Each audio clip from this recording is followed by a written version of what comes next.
లోతైన విశ్లేషణకు స్వాగతం. ఈరోజు మనమొక అద్భుతమైన ప్రయాణం గురించి మాట్లాడుకోబోతున్నాం. ఒక విదేశీ వ్యాపార సంస్థ చేతిలో ఉన్న భూభాగం హ్మ్. ప్రపంచంలోనే అతిపెద్ద ప్రజాస్వామ్య దేశంగా మారి తనకంటూ ఒక రాజ్యాంగాన్ని ఎలా రాసుకుంది. లక్ష్మీకాంత్ గారి రచనల ఆధారంగా ఈ చారిత్రక పరిణామాల లోతుల్లోకి వెళ్దాం. ఇది కేవలం చట్టాల కథ కాదు. వలసపాలన కోసం వేసిన పునాదుల మీదే స్వేచ్ఛాభారతం తన భవనాన్ని ఎలా నిర్మించుకుందనే ఆసక్తికరమైన కథ. సరిగ్గా అదే. నియంత్రణ కోసం తెచ్చిన నియమాలే స్వాతంత్ర్యానికి ఎలా దారిచూపాయో చూడాలి. అవును. నాలో ఎప్పటినుంచో ఉన్న ప్రశ్న ఇదే. అణిచివేత కోసం రూపొందించిన చట్టాలు ఒక సార్వభౌమ రాజ్యాంగానికి పునాదులెలా వేశాయి? అసలీ కథ ఎక్కడ మొదలైంది? అంతా మొదలైంది 1765లో. ఈస్ట్ ఇండియా కంపెనీ అప్పటి మొఘల్ చక్రవర్తి దగ్గర నుండి దివానీ హక్కులను పొందింది. దివానీ హక్కులా అంటే? అంటే బెంగాల్, బీహార్, ఒరిస్సా ఈ ప్రాంతాల్లో పన్నులు వసూలు చేసే అధికారం, దాంతోపాటు సివిల్ న్యాయాన్ని అందించే అధికారం కూడా వారి చేతికొచ్చింది. నమ్మలేకపోతున్నాను. అంటే ఒక ప్రైవేట్ వ్యాపార సంస్థ మన పాలకుడి నుండి మన ప్రజలపై పన్నులు వేసే హక్కును సంపాదించింది. అవును. ఇది కదా అసలైన అధికార మార్పిడికి నాంది. కేవలం వ్యాపారం కోసం వచ్చి దేశాన్ని ఏలడం ఇక్కడే మొదలైందన్నమాట. ఖచ్చితంగా. అయితే ఈ మార్పుతో ఒక పెద్ద సమస్య వచ్చింది. ఒక ప్రైవేట్ కంపెనీ చేతిలో అపరిమితమైన అధికారం, డబ్బు అన్నీ ఉన్నాయి. అవినీతి పెరిగిపోయుంటుంది కదా. విపరీతంగా. వాళ్ల ఉద్యోగులు విపరీతంగా అవినీతికి పాల్పడుతున్నారు.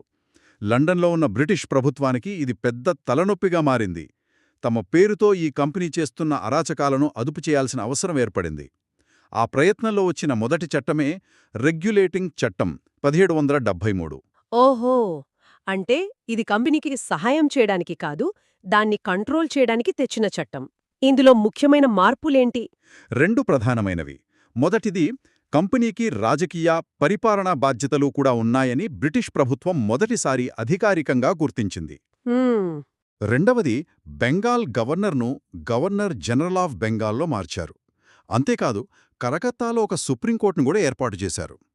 ఇది భారతదేశంలో ఒక కేంద్రీకృత పరిపాలనకు మొదటి అడుగు. అయితే 1773 చట్టం సమస్యను పూర్తిగా పరిష్కరించలేకపోయిందనుకుంటా? లేదు. ఎందుకంటే దాదాపు ఒక దశాబ్దం తర్వాత 1784లో పిట్స్ ఇండియా చట్టం వచ్చింది. నిజమే. 1773 చట్టంలో చాలా లోపాలున్నాయి. కంపెనీ మీద ప్రభుత్వానికి ఇంకా పూర్తి పట్టు దొరకలేదు. ఈ లోపాలను సరిదిద్దడానికే పిట్స్ ఇండియా చట్టాన్ని తీసుకువచ్చారు. ఇది నియంత్రణను మరో స్థాయికి తీసుకెళ్లిందా? అవును. కంపెనీ యొక్క వాణిజ్య విధులను, రాజకీయ విధులను స్పష్టంగా వేరుచేశారు. రాజకీయ వ్యవహారాలను పర్యవేక్షించడానికి లండన్లో బోర్డ్ ఆఫ్ కంట్రోల్ అనే కొత్త విభాగాన్ని ఏర్పాటు చేశారు. అంటే కంపెనీ వ్యాపారం చూసుకుంటుంది, కానీ దాని రాజకీయ నిర్ణయాలను ఈ బోర్డ్ ఆఫ్ కంట్రోల్ ఆమోదించాలన్నమాట. ఒకే దేశంలో 2 అధికార కేంద్రాలు. దీన్నే ద్వంద్వ ప్రభుత్వం అంటారా? సరిగ్గా చెప్పారు. ఈ చట్టంతోనే భారతదేశంలోని కంపెనీ భూభాగాలను మొదటిసారిగా భారతదేశంలో బ్రిటిష్ ఆస్తులు అని అధికారికంగా పిలిచారు. అంటే కంపెనీ కేవలం ఒక వ్యాపారి కాదు, బ్రిటిష్ సామ్రాజ్య ప్రతినిధి అని స్పష్టం చేశారన్నమాట. అవును, అదే దాని ఉద్దేశం. ఈ వ్యవస్థ దాదాపు 70 ఏళ్లు నడిచింది. కాని 1857 సిపాయిల తిరుగుబాటుతో అంతా తలకిందులైంది. నిజం. ఆ తిరుగుబాటు బ్రిటిష్ ప్రభుత్వాన్ని ఎంతగా భయపెట్టిందంటే వాళ్లు కంపెనీ పాలనకే ముగింపు పలికారు. అప్పుడు వచ్చిందే 1858 చట్టం. అవును, భారత ప్రభుత్వ చట్టం 1858. దీనితో ఈస్ట్ ఇండియా కంపెనీ రద్దయింది. భారతదేశ పాలన నేరుగా బ్రిటిష్ రాణి చేతుల్లోకి వెళ్ళిపోయింది. గవర్నర్ జనరల్ పదవి వైస్రాయ్గా మారింది కదా. అవును, లార్డ్ కానింగ్ మొదటి వైస్రాయ్ అయ్యారు. అయితే ఇక్కడొక ఆసక్తికరమైన విషయం ఉంది. ఏమిటది? ఈ చట్టం భారతదేశంలో పరిపాలనా వ్యవస్థను పెద్దగా మార్చలేదు. ఉన్న యంత్రాంగం అలాగే కొనసాగింది. మరి మార్పెక్కడ జరిగింది? అసలైన మార్పు జరిగింది ఇంగ్లాండ్లో. భారతదేశ వ్యవహారాలను చూసుకోవడానికి secretary of state for India అనే ఒక కొత్త కేబినెట్ మంత్రి పదవిని సృష్టించారు. ఓ, అంటే కంట్రోల్ మొత్తం లండన్కి షిఫ్ట్ చేశారన్నమాట. ఖచ్చితంగా. భారతదేశంలో పాలన ఎలా ఉన్నా దానిపై పూర్తి నియంత్రణ లండన్ నుండి జరగాలని నిర్ణయించుకున్నారు. ఇక్కడ్నుండి కథ ఆసక్తికరంగా మారుతుంది. మనం 20వ శతాబ్దంలోకి అడుగుపెట్టాం. స్వాతంత్ర్య ఉద్యమం ఊపందుకుంటోంది. భారతీయులు పరిపాలనలో భాగస్వామ్యం కోరుకుంటున్నారు. అవును. ఈ దశలో 1919, 1935 చట్టాలు చాలా కీలకం. ముందు 1919 చట్టం గురించి చెప్పండి. డయార్కీ అనే పదం తరచుగా వింటుంటాం. అదేంటి? డయార్కీ అంటే ద్వంద్వ పాలన. ప్రావిన్సుల్లో అంటే ఇప్పటి రాష్ట్రాలలో పరిపాలన అంశాలను రెండుగా విభజించారు. ఎలా విభజించారు? కొన్ని ముఖ్యమైనవి అంటే ఆర్థికం, శాంతి భద్రతలు, నీటిపారుదల వంటివి. వాటిని రిజర్వ్డ్ సబ్జెక్టులుగా బ్రిటిష్ గవర్నర్ తన చేతిలో ఉంచుకున్నారు. మరి మిగతావి? విద్య, ఆరోగ్యం, స్థానిక పాలన వంటి తక్కువ ప్రాధాన్యత ఉన్న వాటిని ట్రాన్స్ఫర్డ్ సబ్జెక్ట్స్గా భారతీయులైన మంత్రులకు అప్పగించారు. ఒక్క నిమిషం ఆగండి. ఇది వినడానికి చాలా వింతగా ఉంది. అంటే ఇది ఎలా ఉందంటే కారు నడపమని స్టీరింగ్ మన చేతికిచ్చి చెప్పండి, బ్రేకులు, యాక్సిలరేటర్ మాత్రం వాళ్లే నొక్కుతాం అన్నట్టుగా ఉంది. బాధ్యత మనది, కాని అధికారం వాళ్లది. అద్భుతమైన పోలిక. సరిగ్గా అదే జరిగింది. ఇది బాధ్యతాయుత ప్రభుత్వం దిశగా చేసిన ఒక విఫల ప్రయోగం. కాని దీనివల్ల కొన్ని మంచి విషయాలు కూడా జరిగాయి కదా? జరిగాయి. ఈ చట్టం వల్ల దేశంలో మొదటిసారిగా పరిమిత సంఖ్యలోనైనా ప్రత్యక్ష ఎన్నికలు జరిగాయి. ద్విసభా విధానం కూడా పరిచయమైంది. ఇక 1935 భారత ప్రభుత్వ చట్టం. దీన్ని మన రాజ్యాంగానికి బ్లూ ప్రింట్ అంటారు. అవును. కాని ఇక్కడొక సందేహం. ఈ చట్టాన్ని మన జాతీయ నాయకులప్పుడు తీవ్రంగా వ్యతిరేకించారు కదా. నెహ్రూ దీన్ని బానిసత్వానికి కొత్త చార్టర్ అని కూడా అన్నారు. మరి మనం వ్యతిరేకించిన చట్టం నుండే ఇన్ని విషయాలు ఎందుకు తీసుకున్నాం? ఈ వైరుధ్యాన్ని ఎలా అర్థం చేసుకోవాలి? చాలా మంచి ప్రశ్న. రాజకీయంగా ఆ చట్టం వెనకున్న ఉద్దేశ్యం వలసవాదమే. అందుకే మన నాయకులు దాన్ని వ్యతిరేకించారు. కాని పరిపాలనాపరంగా చూస్తే అది చాలా విస్తృతమైన, వివరణాత్మకమైన పత్రం. అంటే ఒక దేశాన్ని ఎలా నడపాలో చెప్పే ఒక రెడీమేడ్ ఫ్రేమ్వర్క్ అందులో ఉందని అంటారా? ఖచ్చితంగా.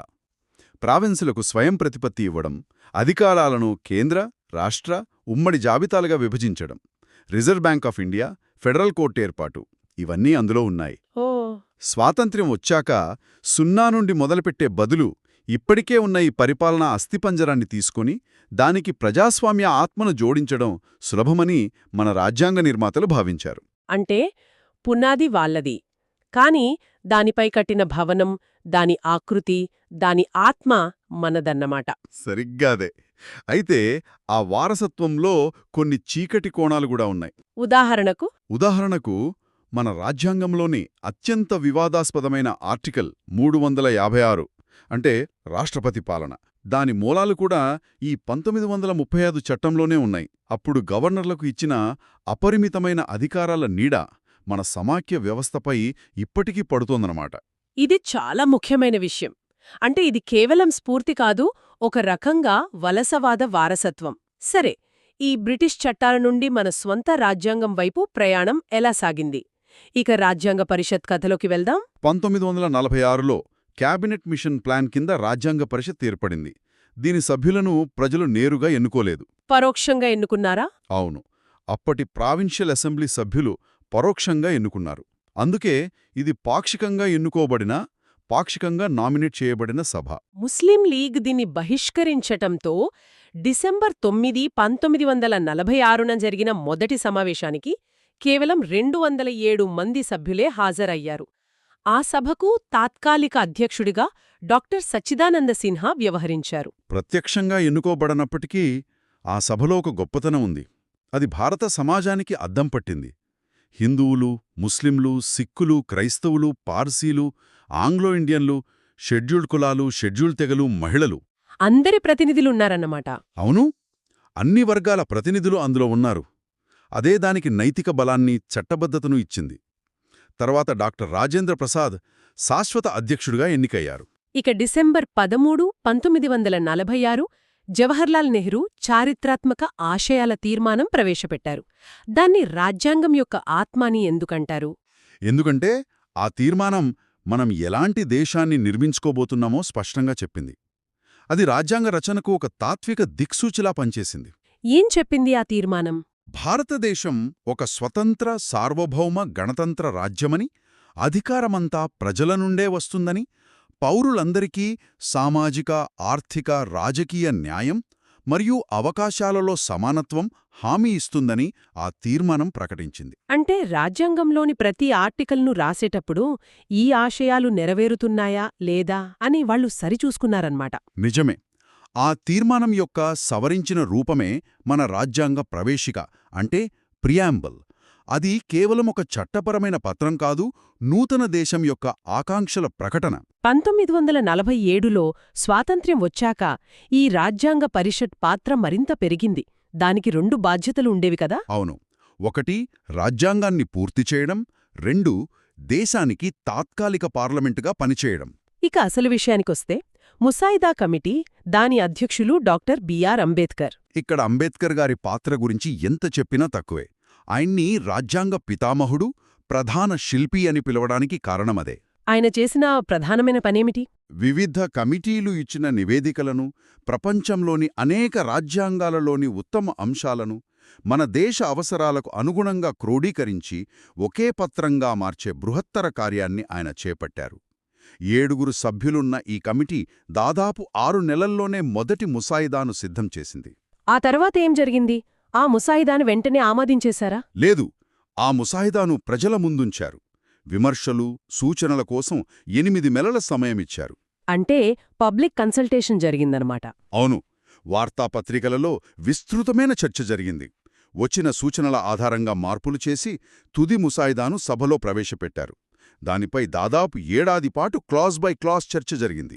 ఆ చర్చల గురించి తలుచుకుంటేనే ఆశ్చర్యంగా ఉంటుంది. ఒక్కో పదం మీద, ఒక్కో కామా మీద కూడా గంటల తరబడి వాదోపవాదాలు జరిగాయి. అవును, ఆ చర్చలు చాలా తీవ్రంగా ఉండేవి. కొన్నిసార్లు అంబేద్కర్ గారు తన వాదనలతో అలసిపోయి ఆరోగ్యం సహకరించకపోయినా పట్టువదలలేదు. అందుకేనేమో ఆయనను ప్రధాన శిల్పి అంటారు. నిజమే. అయినా రాజ్యాంగ రచన పూర్తయ్యాక పార్లమెంట్లో ఒక సందర్భంలో ఈ రాజ్యాంగాన్ని తాల్చే మొదటి వ్యక్తిని నేనే అవుతాను అని ఆయన అన్నారంటే ఆ ప్రక్రియలో ఆయన ఎదుర్కొన్న ఒత్తిడి ఎంత తీవ్రమైనదో మనం ఊహించుకోవచ్చు. చివరికి 2 సంవత్సరాల 11 నెలల 18 రోజుల కఠోర శ్రమ తర్వాత నవంబర్ 26, 1949న రాజ్యాంగాన్ని ఆమోదించారు. అవును, ఆ రోజున సభలో ఉన్న 284 మంది సభ్యులు సంతకాలు చేశారు. అందుకే ఆ రోజును మనం రాజ్యాంగ దినోత్సవంగా జరుపుకుంటున్నాం. కానీ అది అమల్లోకొచ్చింది మాత్రం జనవరి 26, 1950న. ఆ తేదీని ఎంచుకోవడం వెనుక ఒక చారిత్రక కారణముంది. ఏమిటది? 1929లో లాహోర్లో జరిగిన కాంగ్రెస్ సమావేశంలో సంపూర్ణ స్వాతంత్ర్యమే తమ లక్ష్యమని తీర్మానించి జనవరి 26, 1930న దేశవ్యాప్తంగా పూర్ణ స్వరాజ్ దినోత్సవాన్ని జరుపుకున్నారు. ఆ చారిత్రక ప్రాధాన్యతను గుర్తుంచుకోవడానికే మన గణతంత్ర దినోత్సవానికి ఆ తేదీని ఎంచుకున్నారన్నమాట. సరిగ్గా అదే. అద్భుతం! ఒక కంపెనీ చార్టర్ నుండి ఒక దేశ రాజ్యాంగం వరకు సాగిన ఈ ప్రయాణాన్ని మనం చూశాం. వలస పాలన చట్టాలు అనుకోకుండా ఒక పరిపాలనా అస్థిపంజరాన్ని ఎలా అందించాయో, దానికి మన రాజ్యాంగ పరిషత్తు ఎలా ప్రాణం పోసి ఒక ఆత్మునిచ్చిందో గమనించాం. భారత రాజ్యాంగం శూన్యములో సృష్టించబడలేదు. అది సుదీర్ఘ చారిత్రక పరిణామం, స్వాతంత్ర పోరాట ఆకాంక్షలు మరియు ప్రపంచంలోని ఉత్తమ ప్రజాస్వామ్య విలువల యొక్క అద్భుతమైన మిశ్రమం.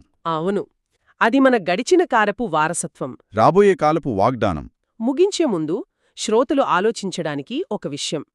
రాజ్యాంగ రూపకర్తలలో న్యాయవాదులు, రాజకీయ నాయకుల ఆధిపత్యం ఎక్కువగా ఉందని, అందుకే రాజ్యాంగం ఇంత పెద్దదిగా, సంక్లిష్టమైన భాషలో ఉందని ఒక విమర్శ ఉంది. ఉంది. ఒకవేళ ఈ రాజ్యాంగాన్ని న్యాయవాదులు కాకుండా రైతులు, ఇంజనీర్లు, కళాకారులు, శాస్త్రవేత్తలు కలిసి రూపొందించి ఉంటే దాని భాష, ప్రాధాన్యతలు, స్వరూపం ఎలా ఉండేవి?